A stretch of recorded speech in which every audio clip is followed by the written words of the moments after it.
ప్రజాప్రతినిధి న్యూస్ కి స్వాగతం.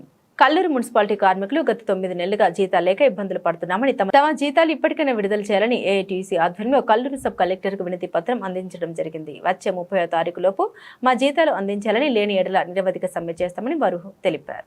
పెండింగ్ వేతనాలు కల్లూరు మున్సిపాలిటీ కార్మికులకు పిఎఫ్ఈఎస్ఏ సౌకర్యం కల్పించాలి. కల్లూరు మున్సిపాలిటీ కార్మికులకు పిఎఫ్ఈఎస్ఏ సౌకర్యం కల్పించాలి. మున్సిపాలిటీ కార్మికుల ఐక్యత.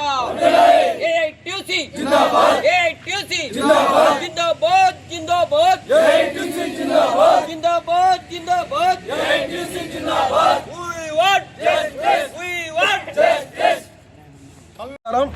ఈరోజు కల్లూరు మున్సిపాలిటీకి సంబంధించినటువంటి కార్మికులు ఎవరైతే ఉన్నారో వాళ్ళకి 9 నెలల వేతనాలు పెండింగ్లో ఉన్న కారణంగా మేము ఏఐటీయూసీ ఆధ్వర్యంలో కల్లూరు సబ్ కలెక్టర్ గారికి వినతి పత్రం ఇవ్వడానికి రావడం జరిగింది.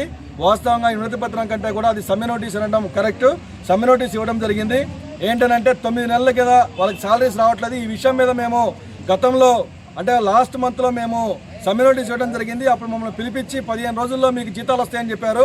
ఇంతవరకు జీతాలు అనేది విడుదల చేయలేదు. 9 నెలలు అంటే ఆషామాషి విషయం కాదు. వీళ్ళకి ఎక్కడ కూడా అప్పు పుట్టడం లేదు.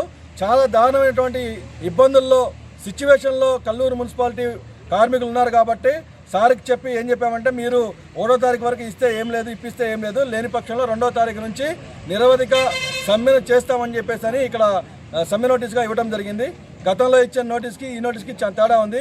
ఇక 2వ తారీఖు నుంచి అయితే ఎట్టి పరిస్థితుల్లో ఆగే పరిస్థితి లేదని చెప్పేసి ఈ సందర్భంగా తెలియజేసుకుంటూ తొందరగా మీరు వీళ్ళకి కావాల్సినటువంటి సాలరీస్ని విడుదల చేయించవలసిందిగా మేము కోరుకుంటున్నాం. అందరికీ నమస్కారం అండి. సాలరీ ఇచ్చారు సార్. 2 నెలలు ఇచ్చారు కృష్ణ గారు. 6 నెలలకి 2 నెలలు ఇచ్చారు సార్ మేము వచ్చినప్పుడు. ఇప్పుడు ఏమైందంటే సార్ 9 నెలల పెండింగ్ ఉంది సార్ వేతనం. 9 నెలలు సార్. 9 మంత్స్ అంటే వీళ్ళు చాలా ఇబ్బంది పడుతున్నారు సార్. వీళ్ళకి మున్సిపల్ వర్కర్స్ సార్. సార్ పట్టుకోండి కృష్ణ గారు పట్టుకోండి.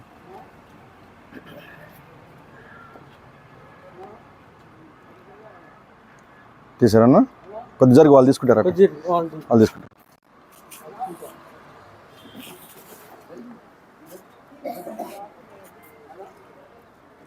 సార్ చిన్న విషయం ఏంటంటే సార్, ఇప్పుడు ఖమ్మంలో వీళ్ళకి 4 o'clock నుంచి 9 o'clock 12 o'clock వరకు పెడుతున్నారు సార్. 11 o'clock వరకు సమ్మర్ వల్ల ఎండ ఎక్కువ అవుతుంది సార్. ఖమ్మంలో సార్ పెడుతున్నారు సార్. వీళ్ళకి కూడా ఆ రకంగా చేయాలనేది ఒకటి విజ్ఞప్తి సార్. ఇంకోటి ఏంటంటే సార్, వీళ్ళు మున్సిపల్ ఆఫీస్లో పోయినప్పుడు వీళ్ళకి ఒక షెడ్ కానీ ఏం లేదు సార్. వీళ్ళు ఓన్లీ రేకులు ఇందులో రాయలేదు సార్. అది రాసిమంటే ఇస్తాం సార్. వీళ్ళకి షెడ్ ఏం లేదు సార్. వీళ్ళు ఏంటంటే చెట్ల కింద కూర్చుంటున్నారు సార్. అదొకటి చేయించండి సార్. ఎలక్షన్ అయింది, ఫండ్ వస్తుంది. ఇప్పుడు సైట్ కోసం ఇమిడియట్ గా చెప్తాం సార్. ఇంకోటి ఏంటంటే సార్ 9 నెలలు కాబట్టి ఇది ఏమేం కావాలి ఒక సెపరేట్ ఇప్పుడు రాసిస్తాం సార్. దాన్ని మళ్ళీ మీకు రాసిస్తాం సార్. జీతాలు చాలా పడతాం సార్. అందుకని మొన్న కూడా మేము ఏంటంటే ఇక్కడ మీకు రాసిచ్చిన దాంట్లో కూడా సార్, ఇక్కడ 2వ తారీఖు నుంచి మేము సమ్మెకి పోతున్నామని రాసిస్తున్నాం సార్. ఎందుకంటే 20 రోజులు అయింది సార్. మమ్మల్ని పిలిపించారు, మీకు 10 రోజుల్లో ఇస్తామన్నారు. కానీ ఇంతవరకు ఇవ్వటం లేదు సార్. వీళ్ళకి అప్పు కూడా పుట్టట్లేదు సార్. అది పెద్ద సమస్య అయిపోతుంది. ఇప్పుడు మీరు మొత్తం సాలరీ ఇచ్చినా వీళ్ళకి ఇంకా అప్పే మిగిలింది సార్. ఎందుకంటే వడ్డీ కట్టుకుంటూ వస్తున్నారు వాళ్ళు. అవును సార్, అవును సార్. 2వ తారీఖు నుంచి నేను చెప్పాను అది సార్. Thank you sir. అదొకటి రాసిస్తాం సార్. Thank you sir.